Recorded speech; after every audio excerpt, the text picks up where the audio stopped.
differentiable learning of sparse lossless Fourier filters. This is a recent publication in AIP Advances, so read more details. But it's actually based on something earlier called Fourier transform bounded Polynomial complexity, and a problem that was introduced from that. This is the way to solve it, and that's what I'm talking about today. That was also based on something a bit. The first introduction of the method was called novel lossless compression method, based on the Fourier transform to approximate the Polynomial complexity of elementary cellular automata, which kind of like sums up the motivation of the whole. So this diagram, just to give a context of what the method is, explains everything to do with this Fourier transform lossless compressor. We start with a binary valued image, such as ECA spacetime or this bench. And then we transform it to the frequency domain using two-dimensional discrete Fourier transform. And then here is where you compress it using the optimal frequency domain filter mask. And that is the sparsest mask possible given a certain constraint. And then what happens then is that will corrupt the, that will lose some information, obviously. And then if you do the inverse transform, you get a lossy reconstruction of the image. And this is where traditional Fourier filtering, frequency filtering actually stops. But then we have a final step where you do a quantization step using the indicator function, which is just like high pass filter on theta. And that denoises that lossy image and regains the original binary image. So essentially becomes a lossless or an exact reconstruction. And that is the constraint that the optimal filter needs to maintain, that it can only make it as fast as possible, given that it will eventually reconstruct exactly after the denoising step. So this actually, finding this optimal filter itself is not a trivial problem, and it is a constrained optimization problem, actually. So the earlier papers only did it for very small toy examples. But in this one, we actually want to address this problem and see if there's a way to scale it up and do it for larger images. So this, the problem expressed formally is here. To find M, which is M star, which is the optimal filter, you need to find the minimum mask in the LO norm. And it's subject to that constraint here where you have the image S. When it's transformed by the Fourier transform and the mask is applied, and then you inverse transform it and quantize it, it will produce an exact reconstruction of the original image. So that is the constraint it needs to keep.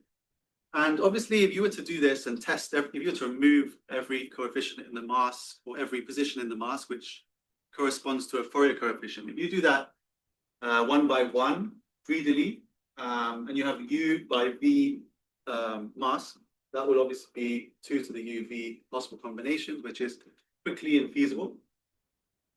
So there's the problem. We need to find an efficient way to do that.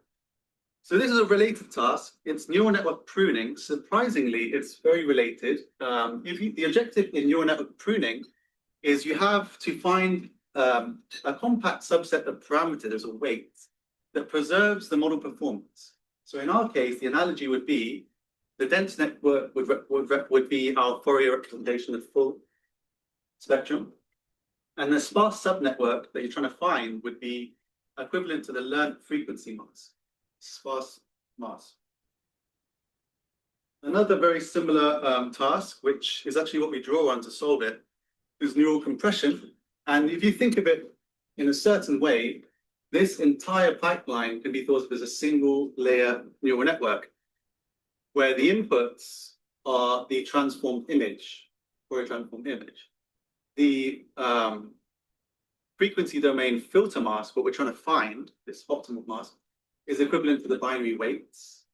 You've got the nonlinear activation function, which is, in our case, the inverse Fourier with the quantized, with the step function.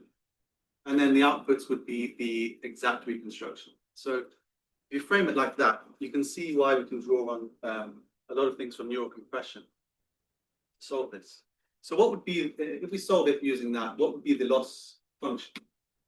It actually becomes surprisingly similar to a rate distortion loss, where you have two components to your loss. You've got a distortion component and you've got a rate component, or the sparsity in our case. So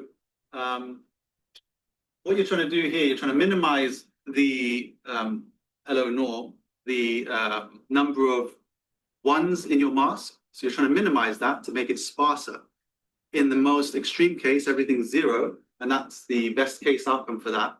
But if that happens, your mask essentially removes all the information from the Fourier transform, and you end up getting nothing when you inverse it. So that's the extreme, that's what it's trying to do. On the other side, you're trying to also optimize for the exactness. So that's the condition where once you transform it back into the inverse and quantize it, you get the exact image back. And the extreme case here is you want to keep everything. You want to make all of the mask 1, because that will keep all the information to make this easy to do. So then this is a trade-off. You've got to kind of do balance these two losses so that you get somewhere in between where it's slightly sparse and it keeps enough information to be able to reconstruct it perfectly. And that lambda here controls the trade-off. So this is our loss function.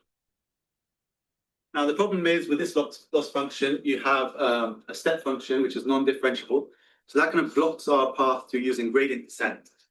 So similar to neural compression, we can then relax it. So the differentiation of a step function is either unobtainable, or you can think of it as the Dirac delta, which again has no gradient, so it's not useful. So we can just relax it using the sigmoid. We have a slight gradient now when you differentiate. So it becomes something you can solve using backpropagation, for example. Similarly, we have to relax the LO norm to the L1 norm for the same reason. And then we have a loss function that is now a relaxed loss function. It's almost identical to the original problem, but it's a relaxed version. So now you can use backpropagation or gradient descent to solve this problem. Now, on close inspection, you can actually see a similarity between this loss function and a lasso objective. So it's almost identical. You've got the lambda, you've got the L1 loss, you've got the forward model, and you've got the target B. So you're trying to minimize that. The only difference is for your forward linear model, that is not linear, it's non-linear, because you've got the step function proxy there, which makes it non-linear. So if you want to make it exactly into a lasso objective and be able to make use of all of those baseline approaches that you have in that field, you can just absorb the sigmoid into the target, move that, just reformulate it, and now you have exactly a lasso objective. And then, for example, what we do is we use the Pfister fast iterative shrinkage threshold holding algorithm as a baseline to compare against. So here is a qualitative example of using Pfister at the top and using just straightforward gradient descent using the full relaxed loss function.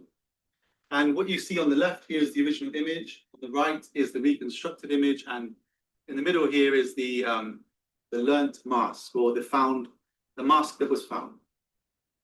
And you can see that Pfister is more aggressive in making it sparse, but at the same time it distorts the final image, so it's not.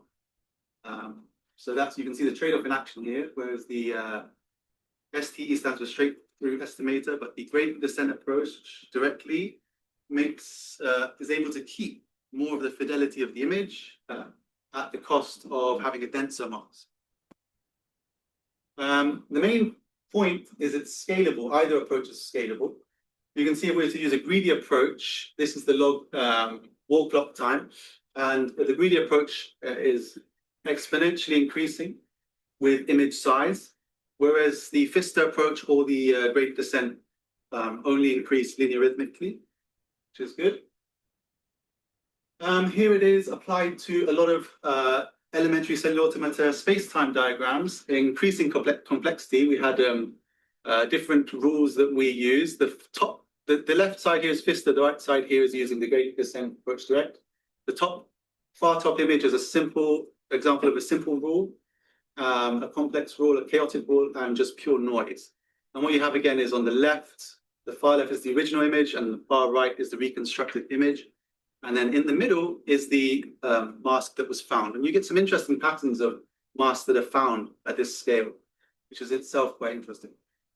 But one of the interesting finds is that mass density does increase with the complexity of the space-time diagram, which is good sign. And here's a smaller benchmark that we do using 50 randomly generated QR codes. And we keep it small because at this level, you can actually do the greedy solution to compare against. So it's always good to see the greedy solution. But you can see either approach does not come close to the sparsity of the greedy solution, but all of them do maintain exact reconstructions at this level.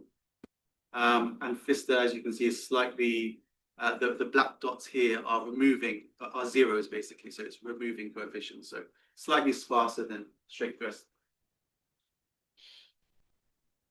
Future next steps are then to use the masks, the optimal masks, or the near-optimal masks to actually approximate compression distance.